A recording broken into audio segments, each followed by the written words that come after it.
কাঁথি শহর তৃণমূল কংগ্রেসের ডাকে ২১শে জুলাইয়ের প্রস্তুতি সভা। ২১শে জুলাই শহীদ দিবসে ধর্মতলা চলকের সাফল্যমণ্ডিত করে তুলতে কাঁথি শহর তৃণমূল কংগ্রেসের ডাকে কাঁথির বীরেন্দ্র স্মৃতিসৌধে একটি প্রস্তুতি সভা অনুষ্ঠিত হয়।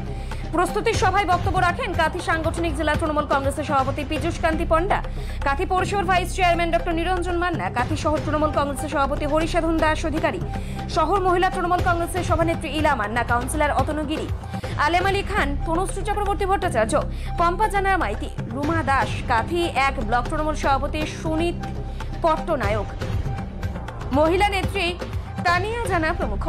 আলোচনা সভায় উপস্থিত বক্তাগণ ২১শে জুলাইয়ের তাৎপর্য তুলে ধরেন ও সকলকে ধর্মতলা যাওয়ার আহ্বান জানান এবং ২০২৬ সালে বিধানসভা নির্বাচনে তৃণমূল কংগ্রেসকে বিপুলভাবে ভোট দিয়ে চতুর্থবারের জন্য মমতা বন্দ্যোপাধ্যায়কে মুখ্যমন্ত্রী হিসেবে নির্বাচিত করার অনুরোধ জানান।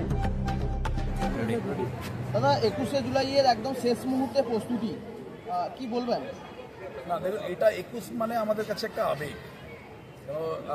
বছরে এই দিনটির জন্য তৃণমূল কংগ্রেসের কর্মী সমর্থকরা তারা মুখিয়ে থাকেন এই কারণেই যে ২১ মানে একটা অন্য প্রতি বছরের রেকর্ড ভেঙে যায়। এত মানুষ সেই ডরিনা ক্রসিংয়ের যে মুখ, সেই মুখে এসে উপস্থিত হন। যত মানুষ সেইখানে থাকেন তার প্রায় ১০ গুণ মানুষ তারা কিন্তু এই এলাকায় ঢুকতে পারেন না। কলকাতা শহরের এ প্রান্ত থেকে ও প্রান্ত অবরুদ্ধ হয়ে যায় মানুষের শুধু মাথা। কারণ ২১ এমন একটা দিন যেদিন তৃণমূল কংগ্রেস নয়, মমতা বন্দ্যোপাধ্যায় বলেছেন যে আমি যেদিন একা হয়ে যাব সেদিনও ২১শে জুলাই পালন হবে। তো স্বাভাবিক কারণে এটা একটা তৃণমূল কংগ্রেসের কর্মী সমর্থকের কাছে এটা আবেগের দিন। এই দিনকে কেন্দ্র করে মানুষ ধর্মতলামুখী হয়। দেখবেন আগামীকাল থেকেই উত্তরবঙ্গের মানুষরা আসা শুরু করবে কলকাতার উদ্দেশ্যে। ২-৩ দিন আগে তারা পৌঁছে যায় এবং সকালবেলা থেকেই তারা কিন্তু ধর্মতলার এই ২১শে সেই জনসভাকে সাফল্য পাওয়ার জন্য এবং মমতা বন্দ্যোপাধ্যায়ের নির্দেশ আদেশ এবং ১ বছরের যে পরিকল্পনা, আগামী আমাদের বিধানসভা নির্বাচন আছে একটি গুরুত্বপূর্ণ, তার আগে এইবারের ২১শে জুলাই। তো সব কিছু মিলিয়ে প্রস্তুতি সমস্ত জায়গায় চলছে, সারা রাজ্যের বিভিন্ন প্রান্তে প্রস্তুতি চলছে।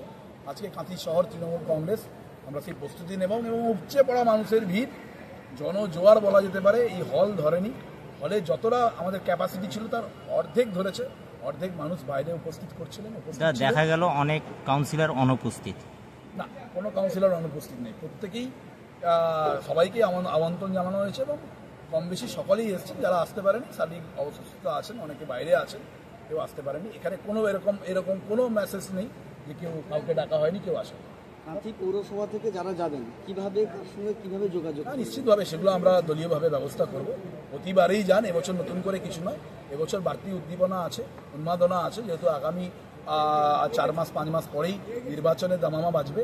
সেই নির্বাচনের দামামার আগেই নেত্রী কী নির্দেশ দেন, নেত্রী কী আমাদেরকে কর্মসূচি দেন, সেটা শোনার জন্য আবেগ আছে। বহু মানুষ তারা যোগাযোগ করছেন, আমরা তার যথাযথ ব্যবস্থা করব। কাঁথি পৌরসভা থেকে কতখানি মানুষ যেতে পারে?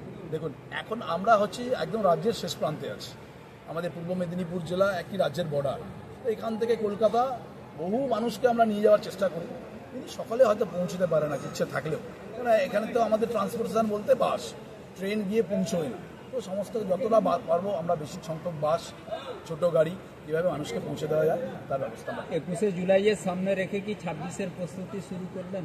না, এটা দলনেত্রী মমতা বন্দ্যোপাধ্যায় কি নির্দেশ দেবেন তার আগে আমি এটা বলতে পারবো না যে ২৬-এর প্রস্তুতি কীভাবে শুরু হবে। নিশ্চিতভাবে যে ২৬-এর আগে তৃণমূলের সবচেয়ে বড় কর্মসূচি হচ্ছে ২১শে জুলাই। সেই ২১শে জুলাইকে কেন্দ্র করে আজকে যেমন শুভেন্দু অধিকারী কটাক্ষ করছেন, তিনি জানেন যে ২১শে জুলাইয়ের কী মাধুর্য, তিনি জানেন ভালো করেই, তাই তাকে দক্ষিণবঙ্গ ছেড়ে উত্তরবঙ্গে পালাতে হয়েছে। কেন?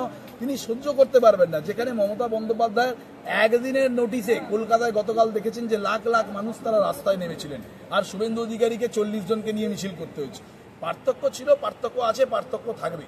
শুভেন্দু অধিকারী জানেন যে এবছরের ২১শে জুলাইয়ের যে জনবিস্ফোরণ হবে কলকাতার বুকে, তিনি সেটা সহ্য করতে পারবেন না বলে অসুস্থ হওয়ার আগে ঠান্ডা খাওয়ার জন্য উত্তরবঙ্গে যাচ্ছেন।